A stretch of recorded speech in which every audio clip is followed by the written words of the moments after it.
All right. Chapter 4, Cardiorespiratory Fitness. This is out of the Walters textbook. Now, I think we can all agree that there are many barriers to starting an exercise program. Finding the time to do it, finding something that you enjoy doing, finding the right equipment, finding the motivation to start. And even after we get going, we wonder if we're doing the correct thing. Are we exercising the right way? Will what we are doing give us the results that we are looking for? Sometimes it's simple. Just move your body, ride a bike, take a walk, swim some laps in the pool, get your body moving.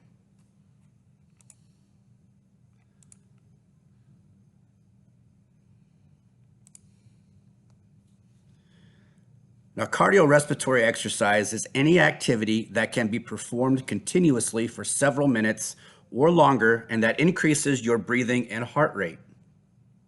Physical activity refers to regular and continuous movement. You can be active by simply walking, climbing stairs, or participating in recreational sports.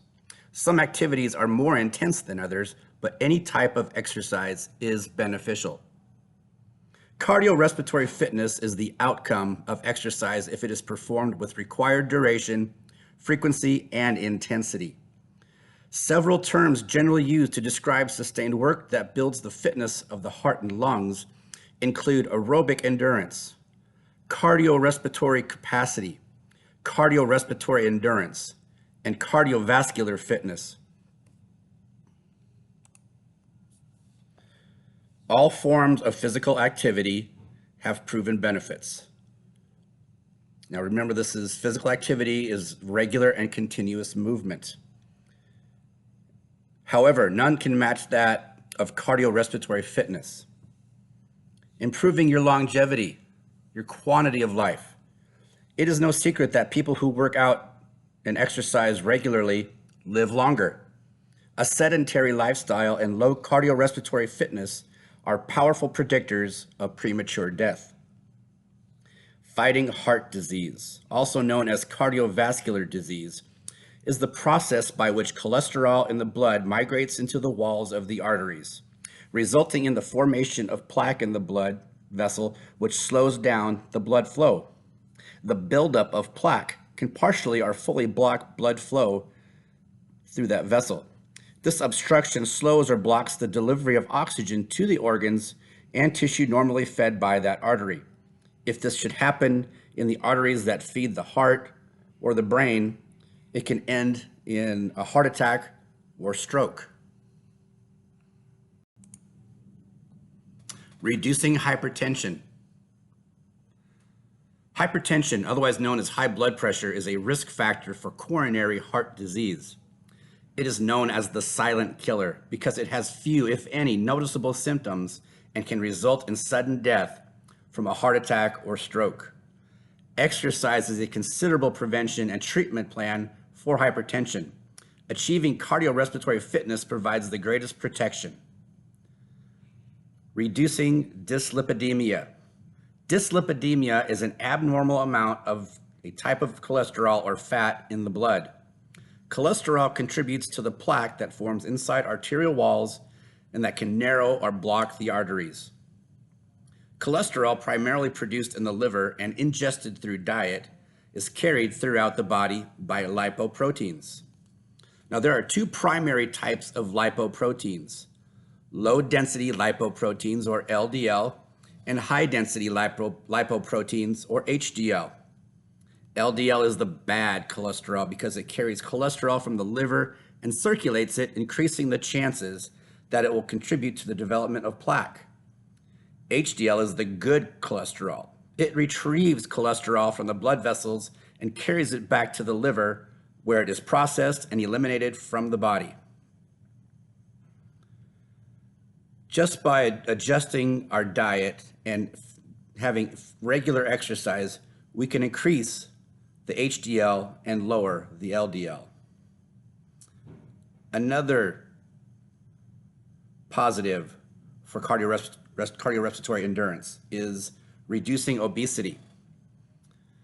Obesity is associated with many life-threatening conditions such as cardiovascular disease or heart and heart attack and stroke, respiratory disease, asthma, and certain cancers such as uterine, prostate, breast, colon, kidney, cervix, and pancreas. Regular daily physical activity is an excellent way to maintain a healthy body weight. It is part of a balanced lifestyle that also includes a healthy diet. Visceral fat, or the fat that is stored around the organs in the abdominal cavity, is more dangerous than the fat that is stored near the skin. Eating lots of processed foods, fast foods, fried foods, sweets, and sugary drinks increase the visceral fat. Visceral fat has been linked to metabolic disturbances and an increased risk of cardiovascular disease and type 2 diabetes.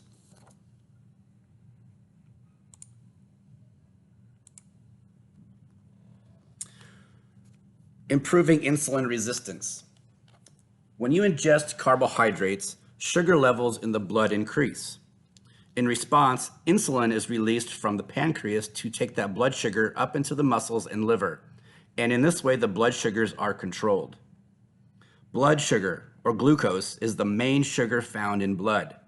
The body gets glucose from the food that we eat. This sugar is an important source of energy and provides nutrients to the body's organs, muscles, and nervous system. If there is not enough insulin, then the blood sugar levels remain higher than normal, a precursor for diabetes and a risk of cardiovascular disease. Now, type 1 diabetes, which refers to a low production of insulin, can begin early in life and then is highly genetic. Type 2 diabetes is the resistance or sensitivity of cells to insulin, so the body struggles to reduce the blood sugar. There is a slight genetic factor, but type 2 diabetes is mainly due to lifestyle choices such as inactivity, diet, and obesity. Any type of exercise will improve insulin sensitivity.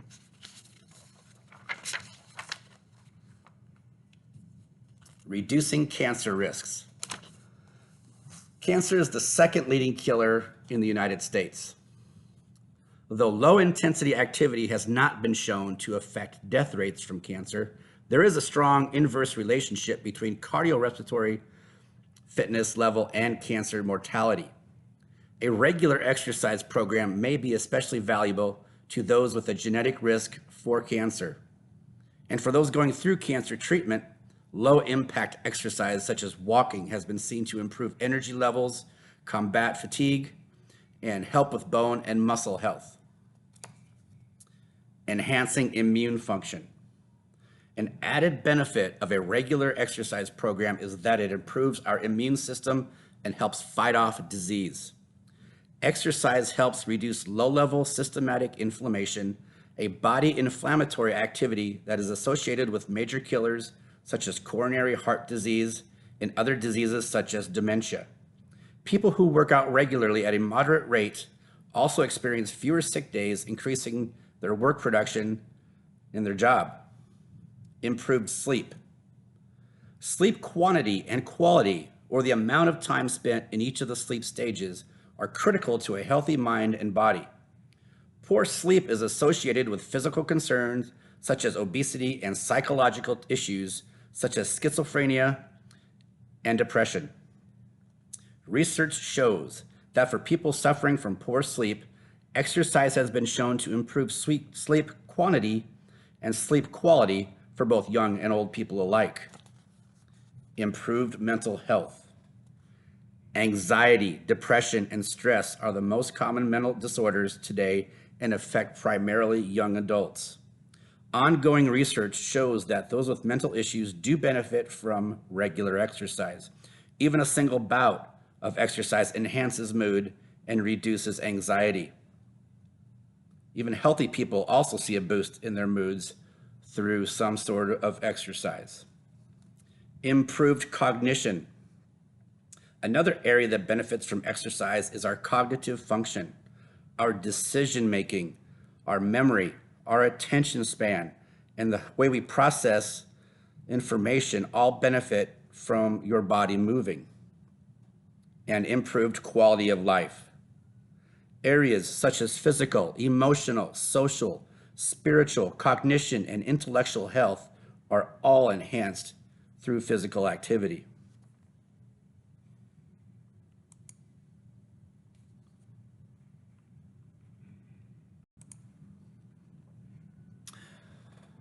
Energy is essential for all movement, must be provided continuously for long periods of time when you go on a long walk or go for a run, or when you ride a bike. Anything we do physically needs energy.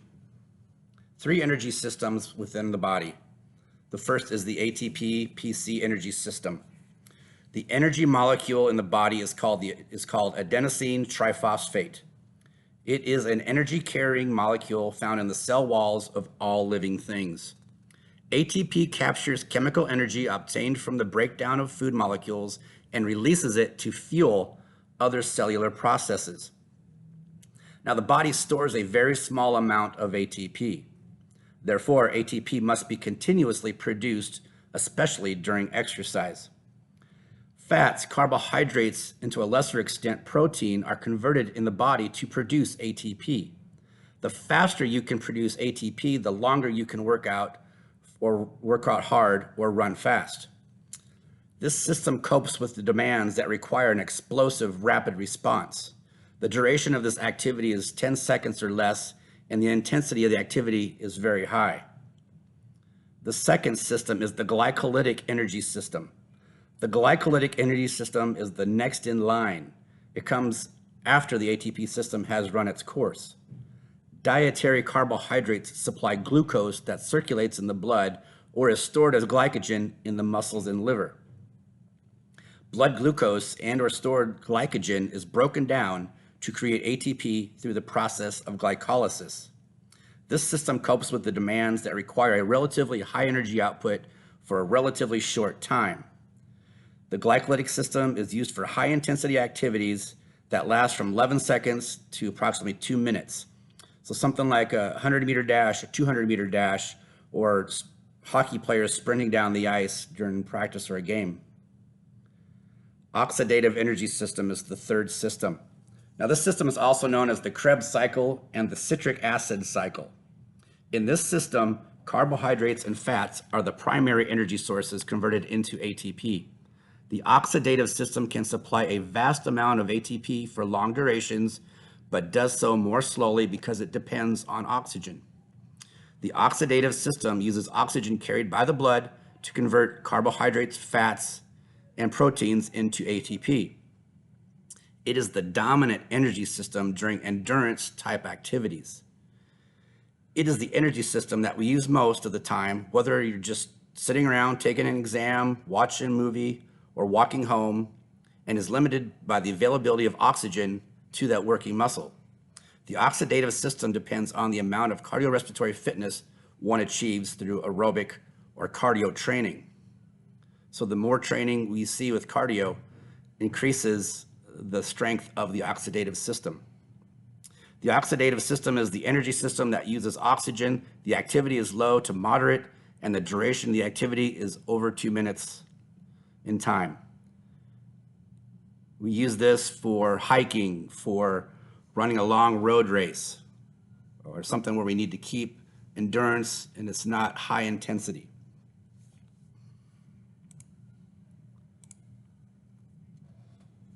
Cardiorespiratory fitness is defined as the development of the oxidative energy system and is appropriately defined as the greatest rate of oxygen utilization in 1 minute. An increase in cardiorespiratory fitness is an increase in your body's ability to use oxygen.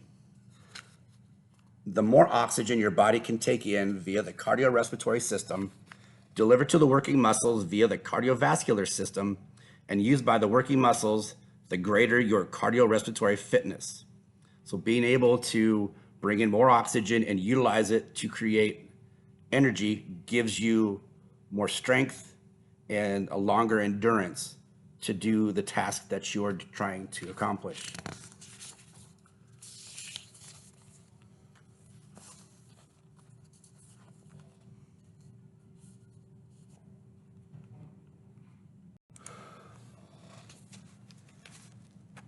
The first step in improving your cardiorespiratory fitness is to assess your current condition. Any of the following tests can give you a good idea of your current level. Resting heart rate test. This is the simplest, fastest way to indicate your cardio fitness, but unfortunately it's the least accurate. To check your pulse at your wrist, place 2 fingers between the bone and the tendon over your radial artery, which is located on the thumb side of your wrist. When you feel your pulse, count the number of beats in 15 seconds. Multiply that number by 4 to calculate your beats per minute. The point of measuring your resting heart rate is to evaluate your recovery status and the development of your aerobic fitness. When you do the test under the same or similar circumstances, it will help you monitor your current recovery status, possible overload state, and whether your fitness has improved. Now, another way is to utilize the maximal oxygen consumption test, VO2 max, or the maximal oxygen consumption, refers to the maximum amount of oxygen that an individual can utilize during intense or maximal exercise. This measurement is generally considered the best indicator of cardiovascular fitness and aerobic endurance. The more oxygen a person can use during high-level exercise, the more energy a person can produce.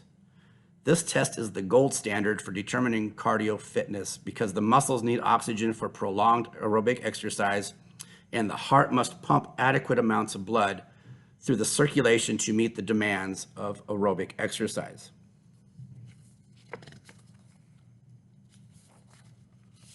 Now, other simpler ways to measure VO2 max include the 3-minute step test, the 1.5-mile run, or the 12-minute mile walk.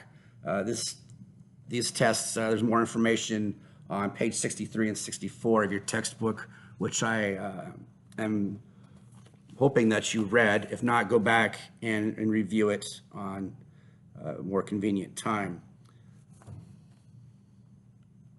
Now, preparing for an aerobic exercise program, regardless of the training, there are certain requirements for the development of cardiorespiratory fitness, and these are best described by the acronym FIT, F-I-T-T. Frequency, intensity, time, and type. Frequency. Aerobic or endurance activities can be done every day with no ill effects. How often you exercise is a function of preference. To achieve fitness gains, training must be performed a minimum of 3 times per week on non-consecutive days. Exercising 3 times a week for 30 minutes on alternating days is sufficient frequency to build up cardio fitness in most people if the intensity is high enough. So frequency is the number of training sessions per week. Intensity, how hard you work. Moderate to vigorous intensity exercise is recommended for adults. Cardio fitness is improved when exercise is hard enough that it creates a challenge for the body to meet the demand for oxygen by the working cells. Time. The amount of time that you work out per session. Remember, it does not take a big investment in time to improve your aerobic fitness. At least 30 minutes of moderately intense aerobic activity 3 to 5 times per week is sufficient. Type. The type of exercise most used to achieve cardio fitness is rhythmic endurance type exercises such as running, jogging, cycling, cross-country skiing, inline skating, swimming, walking, elliptical, rowing machine. These will all help you achieve cardio fitness and will make your lungs and your heart stronger. Now, interval training is a type of training that involves a series of high-intensity workouts interspersed with rest or relief periods. Examples would be an elliptical or stair climber. You can alternate between periods of low intensity and high intensity and adjust accordingly to what you want to accomplish. So training intense times and periods of low intensity times is interval training. Every training regimen should have a warm up and cool down. One should warm up before any type of exercise because it allows your body to adapt to the upcoming demands slowly and progressively. Body core temperatures, heart rate, blood pressure, blood flow, and ventilation increase during this period. Warm-ups generally last 10 to 15 minutes, and it should include items like walking, jogging, stationary bike, jumping jacks, knee bends, to get the blood flowing, get the body prepared for your workout. And when you're done with your workout, during the cool down period, slowly and progressively reduce the exercise's intensity. This will allow the body to slowly adapt to that reducing demand. This is a good time also to do some flexibility exercises because your muscles are warm from exercise and the blood flow to the muscles is enhanced. Now, there are a lot of things that you can do to improve your cardio fitness. Walking. Walking for exercise is a little bit different from just casually strolling around the neighborhood. Some choose walking because it is less stressful on the body as opposed to running or jogging that requires more repetitive impact on the muscles, joints, and bones. Walking has a low injury rate and can be utilized by all ages.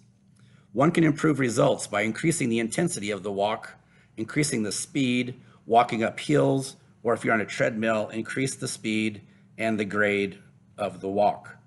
One drawback is that even at the fastest pace, that person cannot get their heart rate up to the highest training heart rates to see that much more improvement. But walking is probably the easiest and most used exercise program for older adults, just because it's less stressful on their body. Jogging or running. Jogging is a moderate to high intensity activity depending on your ability and requires you to have good cardiovascular endurance. It is considered high impact because both of your feet will leave the ground at one time during the motion. A regular jogging program over time will improve your aerobic capacity, your blood circulation, your cardio endurance, and your fitness level. Swimming. Swimming is an excellent way to work your entire body and cardiovascular system. An hour of swimming burns almost as many calories as running without the impact on your body, on your bones, your joints.